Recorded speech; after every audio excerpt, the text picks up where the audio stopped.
Hi guys, this is immigration attorney Marina Shepelsky, and today I'm going to tell you an interesting story from my practice about a man from Pakistan with two wives who got abused and got himself into a domestic violence situation.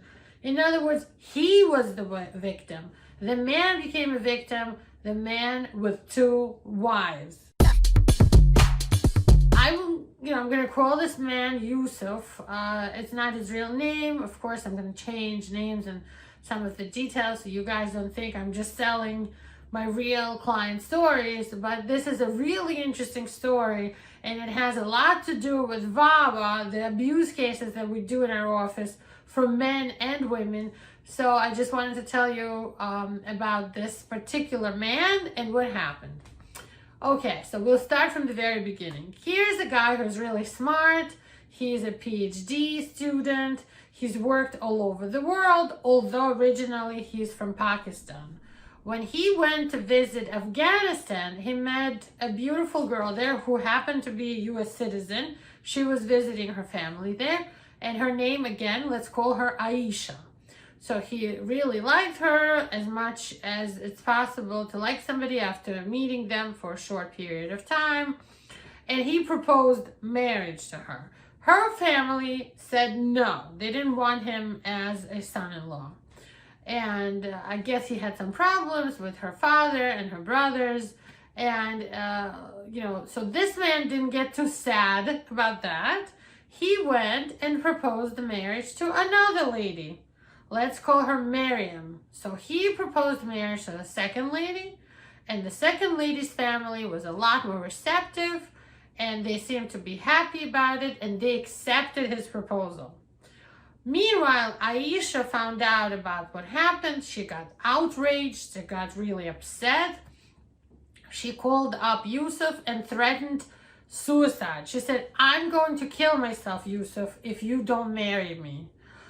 So Yusuf didn't know what to do. He already had proposed and now committed himself to Miriam. So they all decided to have a three-way wedding.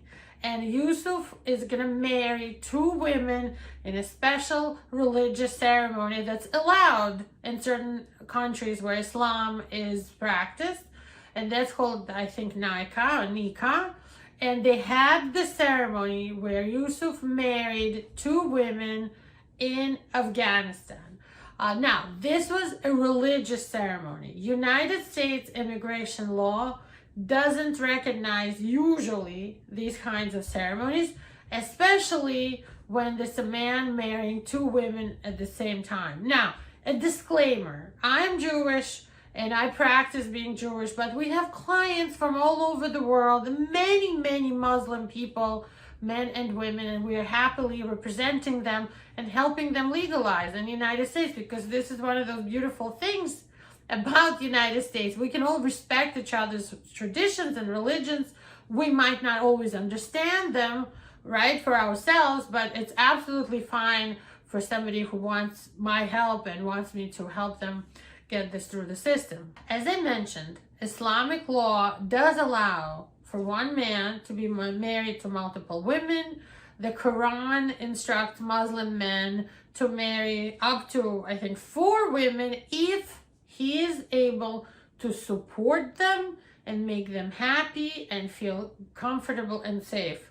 So I guess Yusuf thought that this is a good idea. And to be honest with you, as a woman, I'm thinking maybe it's not such a bad idea to have to share cooking duty with another lady or plot something against the husband together. It's always easier to gang up with another lady against the husband.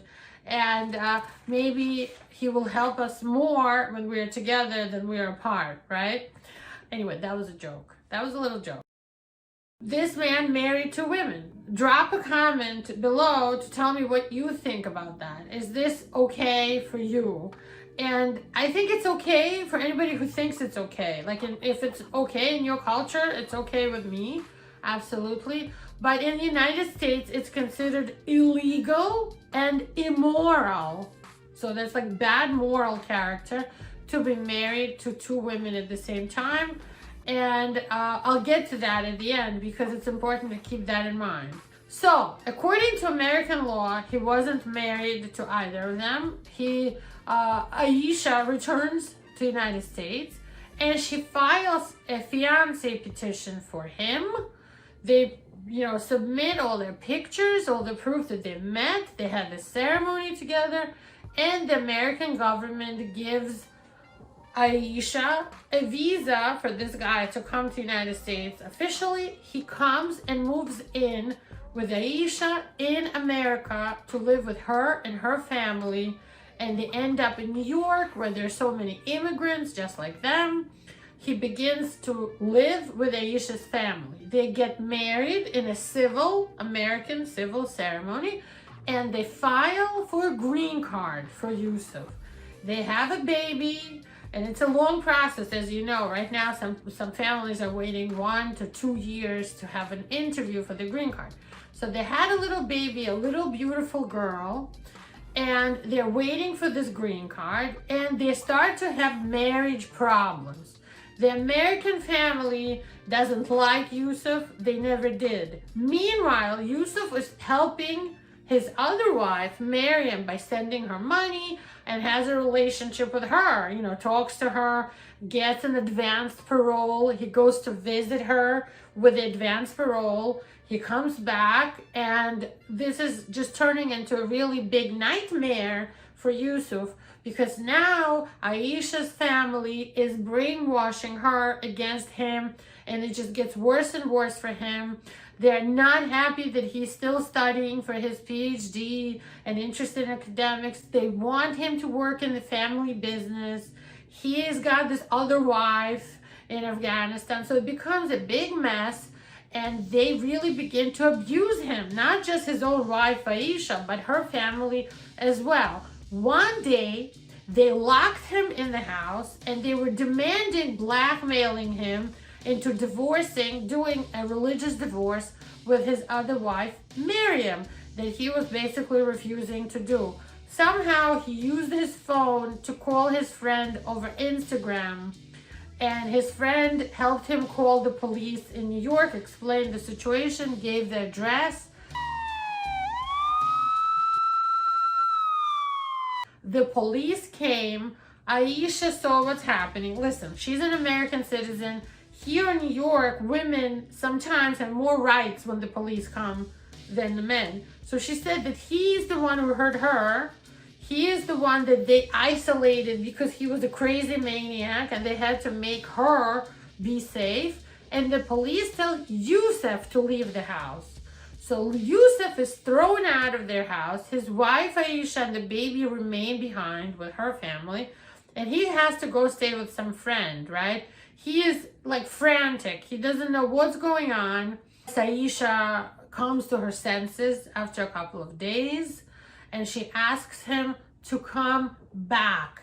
Now, if you understand anything about law, you know that if the police asked him to leave, they probably never wanted him to come back, and perhaps even got the process going for a criminal court order of protection. This part he didn't tell me, but I'm guessing that there was an order of protection he might not even have known about. Okay, so it happens that when couples fight, that the victim, and make no mistake about it, I think Yusuf, the man here, was a victim of domestic violence. He decides to come back to stay with Aisha. They have a baby. They already have a relationship. He loves her. He always loved her. She was the first one he proposed to. So he decides to come back to that crazy house, even though if he talked to me beforehand, I never would have allowed him or advised him to go back to that crazy situation. He does go back, but when he goes back, as predicted, things get even worse. So before, they locked him in the room. Now when he comes back, they just hit him. They beat him up. They abuse him. They call him names. They treat him like a piece of trash. Even though this is a strong guy, physically much bigger than this Aisha lady, who's a citizen lady, and her family, they abuse him. He can't take it anymore, and he leaves for good. and he finds some local non-profit organization, like a clinic that works for free, to file for VAWA for him. And if you watch my videos, you guys know that I talk a lot about Violence Against Women Act, VAWA, cases. Those are cases where a man or a woman who is in a bad abusive marriage, where they are the victim, no matter if it's a man or woman, and even sometimes if there's no physical abuse, but especially if there's physical abuse. So in a situation, in a bad marriage with a U.S. citizen or green card holder who is subject to this physical, sometimes mental, emotional, controlling type of abuse, to file for a green card without their spouse, he had somebody else file the VAWA for him. That petition went to immigration, and he's sitting there thinking he's in good shape, he's got the VAWA going, but next thing you know, he receives a denial for his green card papers that Aisha had filed for him when they just came to the United States together, when he just came here for his fiancé visa, and they filed it right after they got married. Oh, no, no, no. Aisha finally says, let's get divorced, and he divorces her. So now he's divorced in a Muslim way from Aisha. There's no civil divorce. So as far as American law goes, Yusuf is still married to Aisha.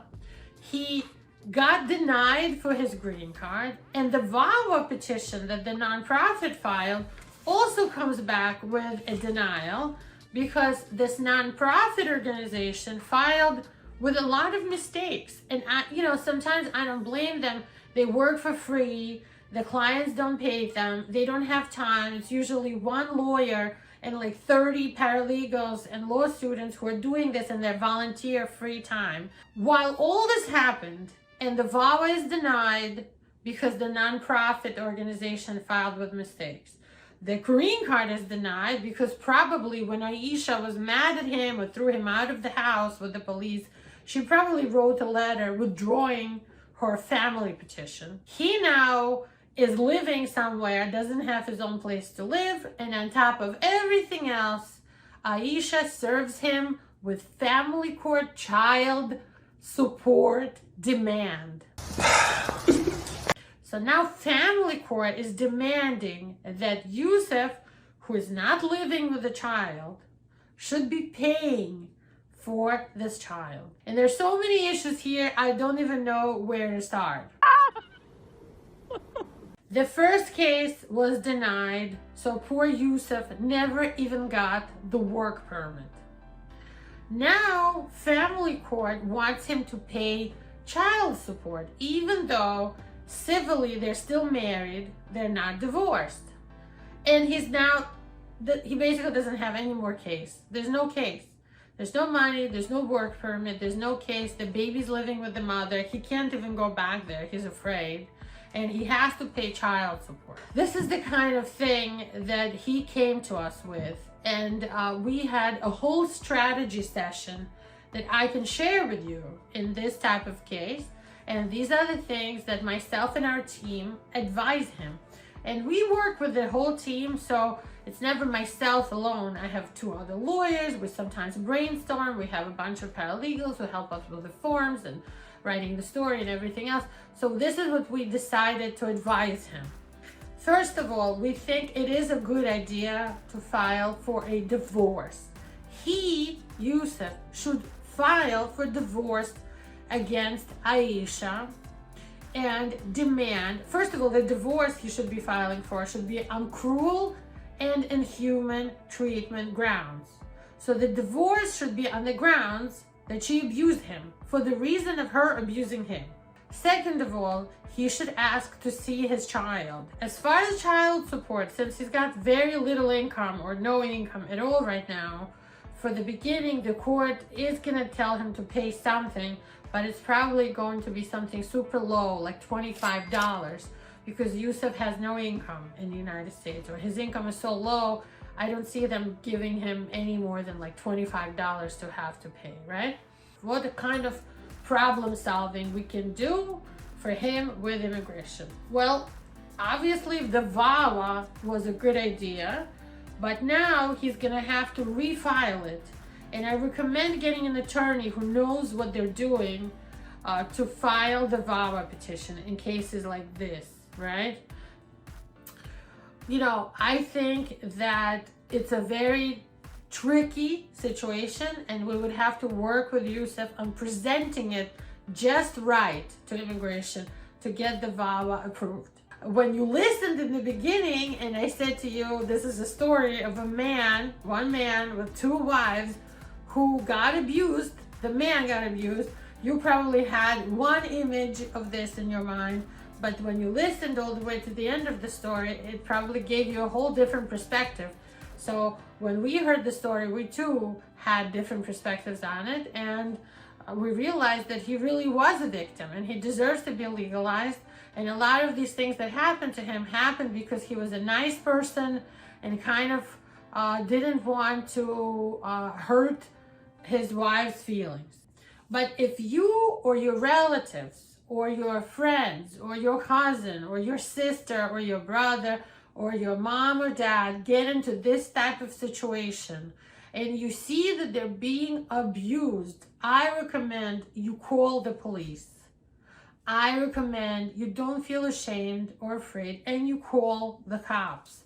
I recommend that if your friend or you don't have a place to stay, there's no shame in going to stay at a homeless shelter, at a shelter for a night or two, rather than take being beaten, being raped, being pushed, being physically assaulted. There are other options. Don't think that there's nowhere to go. It's just not true. There are places to go. Go back and watch some of my other VAWA videos to understand more details about the process of filing for a work permit and a green card when you are in a bad marriage to a U.S. citizen or green card holder. And share this with your immigrant friends who might be struggling